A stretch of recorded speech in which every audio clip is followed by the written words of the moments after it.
So electrical regulations, these have been around now since probably, well, they've been coming for the last 18 months, 2 years, but it was earlier in the year when it was announced that electrical regulations are going to be coming into force from July the 1st. The regulations were actually passed by Parliament on the 18th of March this year, and that with effect from 1st of July, all new tenancies, and that includes renewals, will need a mandatory electrical test. Now, this is a brand new test come in. Before, it's not been mandatory, it's been advisory, but we've always strongly recommend that landlords have this done in order to protect the tenant. With this, you need to now start looking at your renewals, particularly renewals, or if a tenancy you think is going to come to an end, to start planning electrical tests now, because the electricians from now and certainly until January the 1st, and probably actually until next year, April next year, they're going to be pretty busy. And we've spoken to electricians, and they're saying, well, we're actually working two weeks to 4 weeks in advance. So if you're going to do it, don't leave it till last minute, because if you do, you're probably going to get caught out. We're pretty sure that this is going to be one of the prescribed pieces of information which you would have to serve on the tenant when the tenancy is being affected, because if you don't put that prescribed information in, then you're not going to be able to evict them if you want to under Section 21. So there's some key points here on this that due to the COVID-19 outbreak, where landlords can show they have taken reasonable steps to comply with the regulations, they will not be in breach of the rule. So basically, it might be difficult, for example, if you can't get an electrician because they might be in isolation or they're not available, or they're ill, or whatever the reason might well be.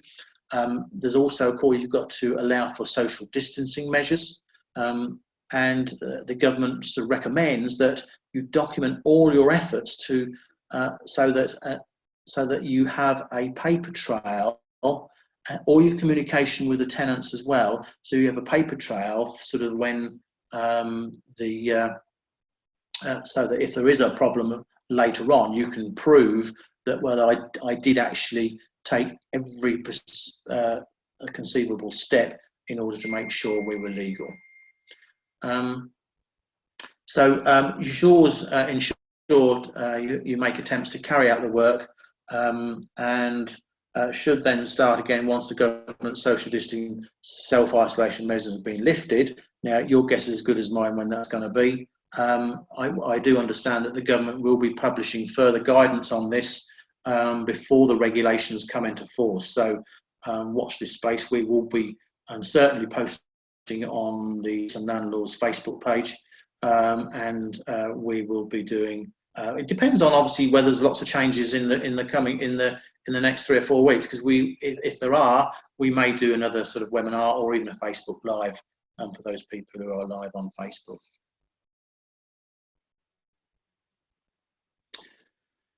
So covering electrical and gas checks,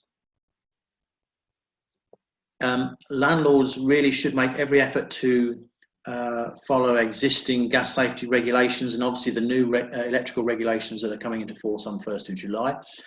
And because incidentally, the electrical tests last for 5 years, and as you probably know, the gas checks for a year. So if they're coming up due, if let's say, for example, it's due on the 1st of July, you can actually have one implemented from the 1st of May. So I'd urge you not to leave it till last minute, because it's a bit like an MOT, where if you do it on the 1st of May, that will be valid for 14 months and not 12 months. So I'd recommend sort of, at your earliest opportunity, if you do need a gas certificate, or your electrical certificate as well, and then do it sooner rather than later so you don't get caught out.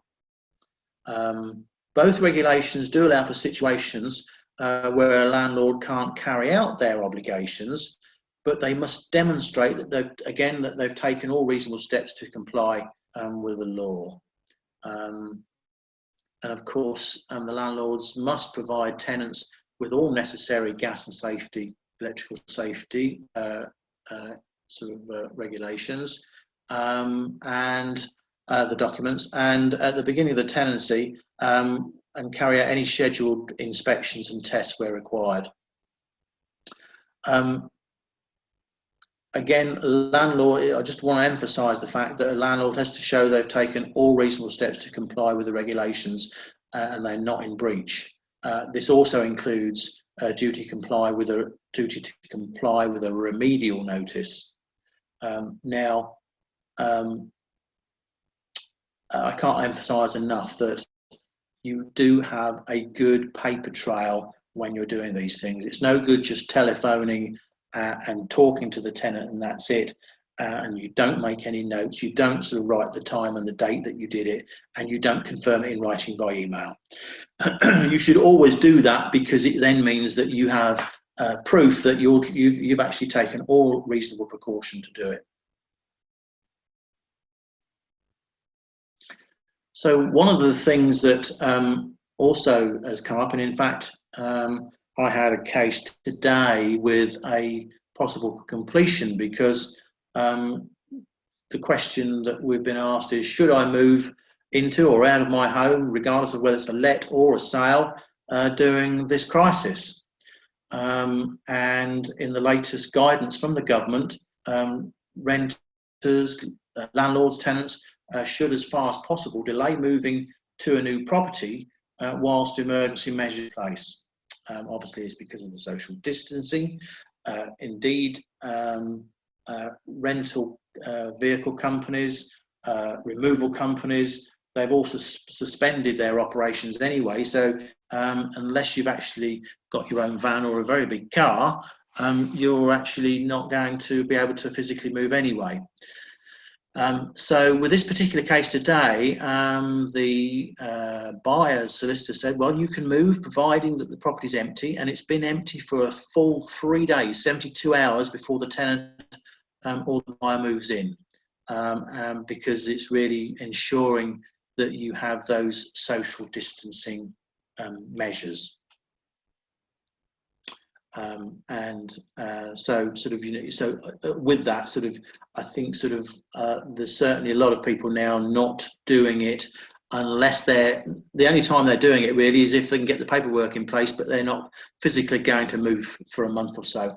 But even then, even on the sales side, a lot of there are some buyers who want to get in quickly, and there's some buyers saying, well, I think I won't exchange until this crisis is over.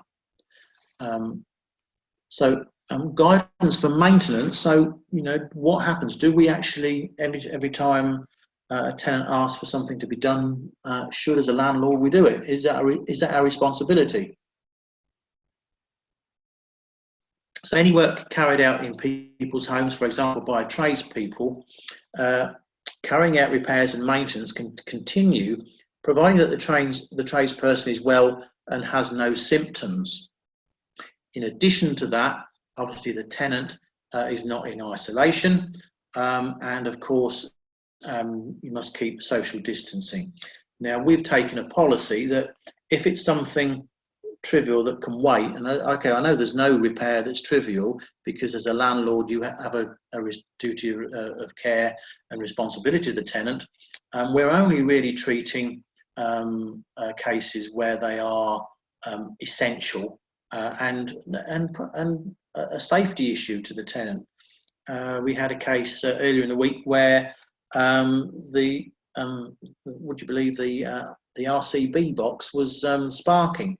Had an electrician out, and he said, we'll need a new switch. So obviously that's something which is important, and there's a health safety issue there, and we need to actually sort of get that repaired straight away.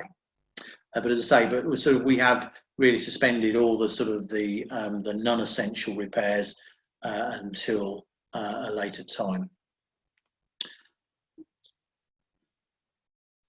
So the last thing that sort of to cover this evening is my tenant has asked for a rent payment holiday, and I think sort of the tenants seem to like to use that term rent payment holiday, and essentially, in my book, a holiday is actually having time off paying pro tim, and that is exactly not the case. And we're certainly saying to tenants they are still liable for the rent, even if they might be falling on hard times, in which case that's fair enough, and we have to come to some kind of compromise. But the thing is that the rent is payable, and the landlords remain legally obligated to ensure the properties meet the required standard as well. So there are legal obligations on both sides. So if the tenant comes along and says, so can I have a rent payment holiday? Obviously, first say, well, obviously we can't give you a holiday because obviously we've got expenses, mortgages, or whatever it is to pay. But what we can perhaps do is come up with a repayment scheme which is suitable to both the landlord and tenant. I think the landlord has to take a pragmatic view that it's not, well, you've got to pay or that's it, because you can't get them out for 3 months. So it's best to get some rent in as initially, and then have a rent sort of a program later on. But I think sort of, I think as a landlord, we don't want to be just giving that tenant an easy time. Obviously, you have some empathy with them, but at the end of the day, they've still got to pay the rent. You've still got to pay your obligations. So there's quite a lot of questions that you should ask them, and I think which are fair questions, but it means that the tenant knows that he's not just going to be able to pull the wool over your eyes. So, for example, and I've got, in actual fact, I have got a list of 11 questions altogether to ask, and if anybody would like that, again, email me and I can forward that on to you. But sort of some of the questions would be, how do tenants currently fund their rent payments? So how are they doing it at the moment? So sort of, you know, what's changed? Has their employment come to an end, and if so, why?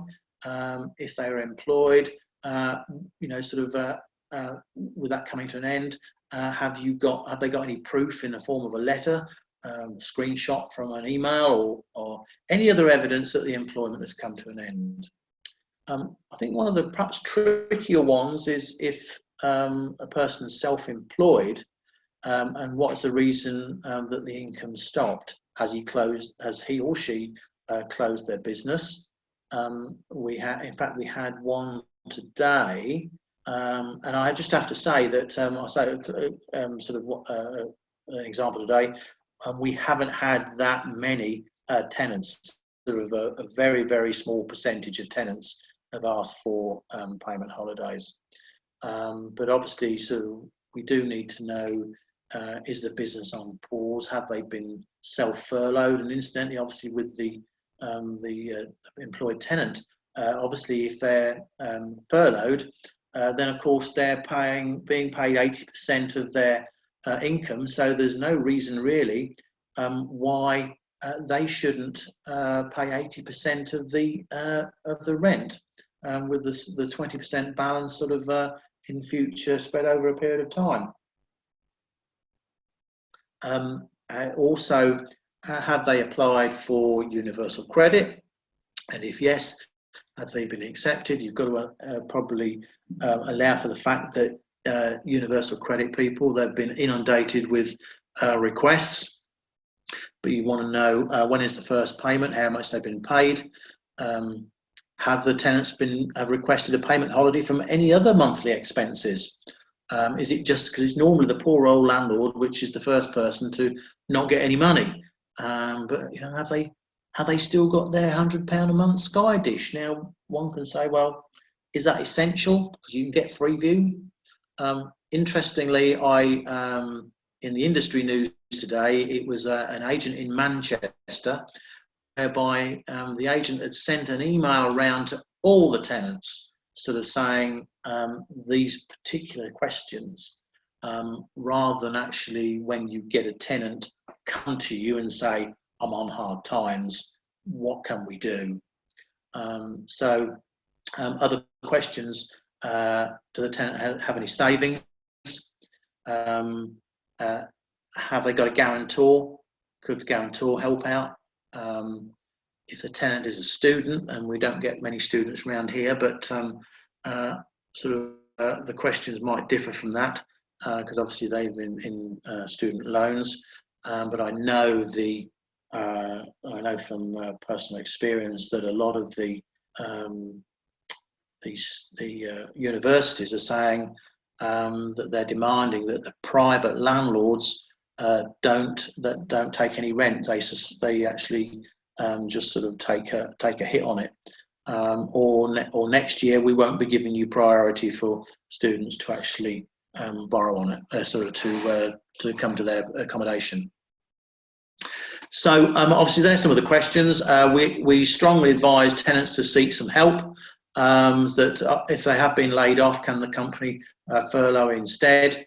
We're asking tenants to give a detailed proposal of a repayment plan. For example, as I said, can you pay some of the rent each month? How do they propose to pay that deferred rent back? How much extra can they pay each month once back to work? Or can they backdate rent payment once universal credit is through? We had a lady today, she was a carer. And of course, with carers, they're one of the key workers, front line, self-employed, and because she's got a child, her child didn't qualify for free school meals, so he couldn't go to school. 80-year-old grandparents, they couldn't look after him, so she's had to stop work, basically. So we've agreed she can make an interim payment, and then she's actually probably leaving in about a month's time. So it's really sort of I know we'll sort something out. And she was very, very pleased. She was at least she told us in advance of what was happening, and she actually thank you very much for your understanding. We're all human. We're all in this together, and we've got to obviously work an agreement out together as well. So just had a question come in from Laura. What's the best way to legally document an agreement for a payment schedule? With that sort of, we have got a questionnaire, and we're about to have a draft document issued on that. But it's really just coming up with an agreement. So obviously outlining, the tenant and the landlord parties, obviously what the rent is and what the agreement is regarding the deferment of rent. And then obviously once you've agreed your schedule, put in those payment schedules, and try and get a standing order up and running so that it actually doesn't get forgotten. I've always found that one of the things with arrears is that if you leave it to go on and on and on, the chances of, someone said to me, you've either got Bob hope or no hope, basically, because when the arrears get so great, it's difficult to get it back. So as I said initially, that you are legally obligated to ensure properties meet the required standards. Just because they're not paying the rent or paying lesser rent doesn't mean to say that you can skip your obligations. Of course, as I said, that is for the essential repairs rather than the non-essential repairs. And that really is about it for this evening. That's all I've got to say, unless anyone has any further questions they'd like to ask. Like I said, we are recording this, so we will put this out to sort of YouTube, on our YouTube channel. We'll also put it in its entirety into our DISS and Landlords Facebook page, and we will be posting that in sort of each section onto social media over the next 2 or 3 weeks. So if there are no other questions, I'll call that a day for this evening. I hope you've enjoyed it. I hope it was of benefit to you and of use. If you need any further help with that, please do email me. Probably best to email because it's difficult with it's difficult to sort of get the phone sometimes. We have got an answering service because we're working from home, and some of my people are furloughed as well. So, but Karen, thank you for that. I appreciate your feedback on that, and thank you for coming along. If you have any other queries or need any help, you know, we're here to help. As I said, sort of with the COVID-19, we're all in this together, and that's why I put this evening on to help you guys, because it can be lonely out there. So, you know, all stay safe, everybody. Keep your social distancing. Don't go out, and I look forward to seeing you on the other side, and we will be there. I can assure you. Sort of, we like to feel we're a very strong company. We're still going into still doing all the media, and we'll be posting there. So thanks very much. Have a good evening, and look forward to speaking to you soon. Thank you.